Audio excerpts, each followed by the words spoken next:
Hello everyone, my name is Joerg Ayrle. I'm the CFO of IHH. In the fourth quarter 2022, the year that we've just ended, we had a robust performance driven by growth, revenue in some of our markets. Malaysia and Turkey have done really well, giving us 11% underlying growth to 5 billion ringgit for Q4 2022.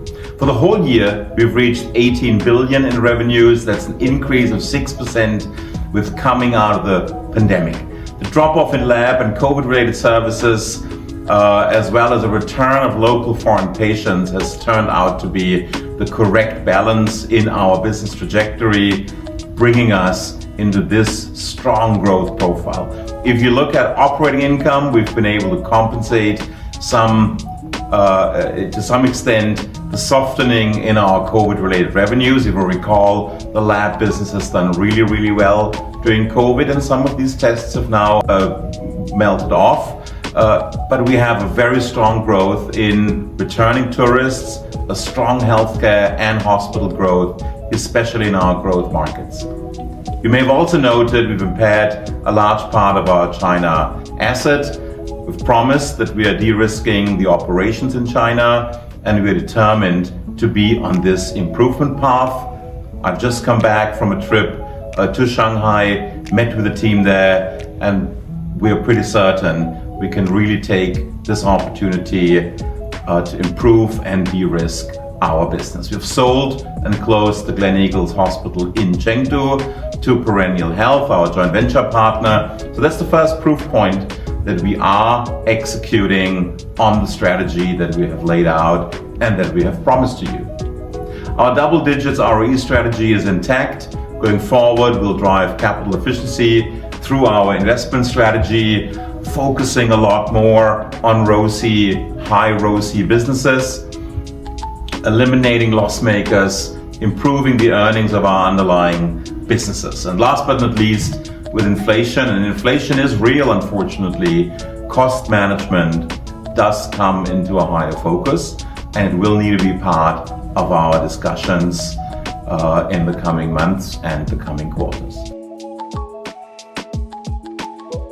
Good news to our shareholders, we've increased our dividend from 6 to 7 cents.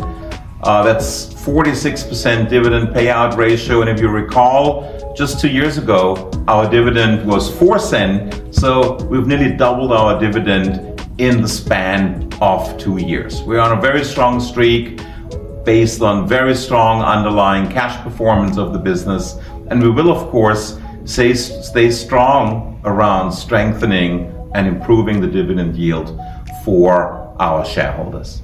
Overall, we remain very positive on the outlook, guiding to a 20 billion ringgit revenue benchmark for 2023 with a gradual EBITDA expansion. We have great examples in all of our markets that we are really on a strong expansion track. More work is needed in India.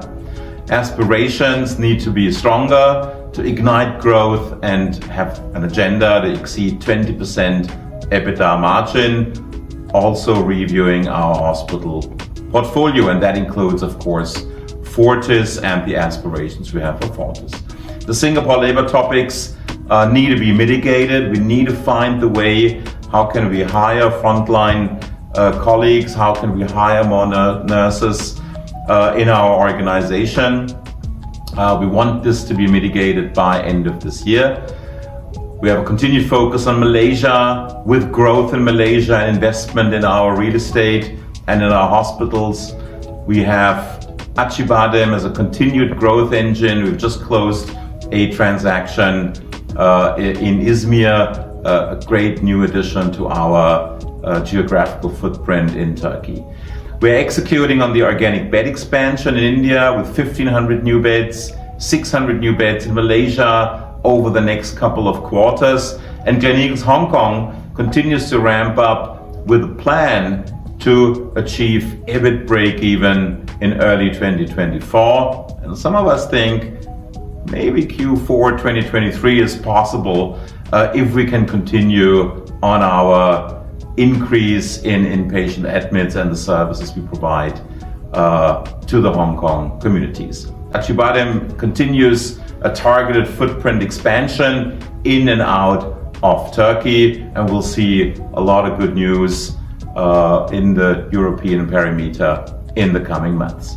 Many opportunities in Malaysia. We can also participate in an M&A environment. China de-risking is on track, and it is, of course, one of our primary focus. Lastly, we have a strong and experienced management team here in IHH, and we continue to execute along our long-standing objectives. We have clear directions on the key markets, and we'll execute with focus on our objectives to drive ROE, our growth plans, innovation, and our sustainability initiative. Thank you very much, and so much for today.